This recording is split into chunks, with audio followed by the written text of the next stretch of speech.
কেমন লাগছে আমার মেয়েকে বলো।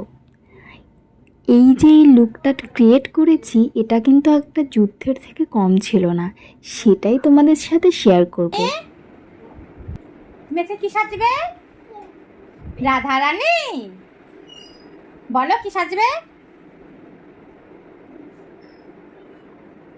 সামনেই আমাদের সকলের প্রিয় কৃষ্ণের জন্মাষ্টমী, তো আমি ভাবলাম গতবার আমি আমার মেয়েকে কৃষ্ণ যখন সাজিয়েছি, এইবার আমি একটা রাধার লুক ক্রিয়েট করব।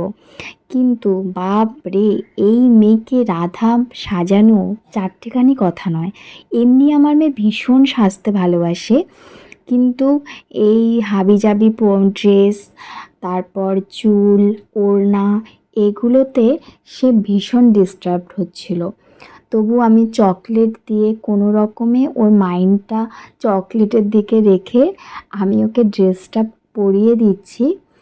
কিন্তু এখন শুরু হবে আসল যুদ্ধ, কারণ জুয়েলারিগুলো ছিল ফুলের, আর ফুলের জুয়েলারি বড়রা যখন পরে সেগুলো কিন্তু আমাদের একটু অন্য রকম একটা ফিল হয়, তাই না? আর ও তো বাচ্চা মানুষ, তবু আমি যথেষ্ট ছোট বা যথেষ্ট কমফর্টেবল রাখার চেষ্টা করেছি।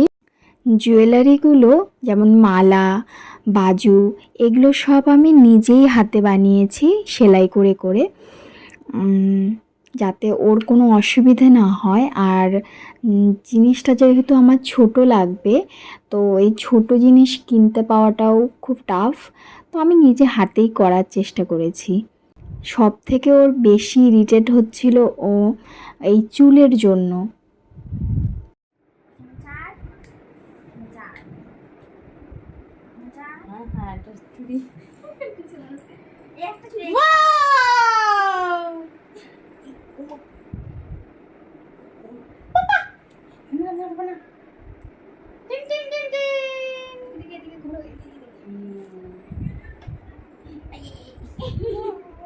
वाओ बनाते वाओ बनाता वो ও ভীষণ রেগে যাচ্ছিল ওই চুলটার জন্য, তো আমি ভাবলাম যে একটু ঘুম পাড়িয়ে দিই।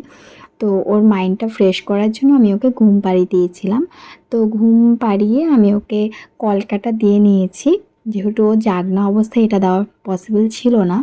কিন্তু ও তো আলতা পরতে ভীষণ ভালোবাসে, তবুও আমি আলতাটা দিয়ে দিয়েছি, কারণ যেহেতু দেরি হচ্ছিল। দেখো ও ঘুম থেকে উঠে পড়েছে, সামান্য লিপস্টিক দিয়ে দিচ্ছি, ও যেটা দিতে খুব ভালোবাসে।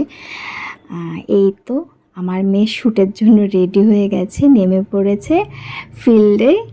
এবার আমি পাশের বাড়িতে নিয়ে গিয়েছিলাম, ওদের যেহেতু একটু ঘাস ঠাস আছে, তো ওখানে নিয়ে গিয়েছিলাম শ্যুটের জন্য। এই দেখো ওর ফাইনাল লুক। ঘুম থেকে উঠেছে তো একটু ওর একটু মুডটা অফ ছিল। কেমন লাগছে জানিও আমার মেয়েকে। ও তারপর খুব এনজয় করছিল, খুব দৌড়োদৌড়ি করছিল, যেহেতু সবাই ছিল সেখানে। সবাই দেখে খুব ভালো ভালো বলছিল। তোমরাও জানিও ওকে কেমন লাগছে। তোমরাও তোমাদের পুচকুদের রাধা বা কৃষ্ণ যেটাই সাজাও না কেন কমেন্ট বক্সে ছবি দিতে পারো, আমার খুব ভালো লাগবে তাহলে। ভিডিওটা কেমন লাগছে সেটাও জানিও, একটা লাইক করে দিও, একটা কমেন্ট করে দিও, আর পাশে থেকো। Thank you so much, tata.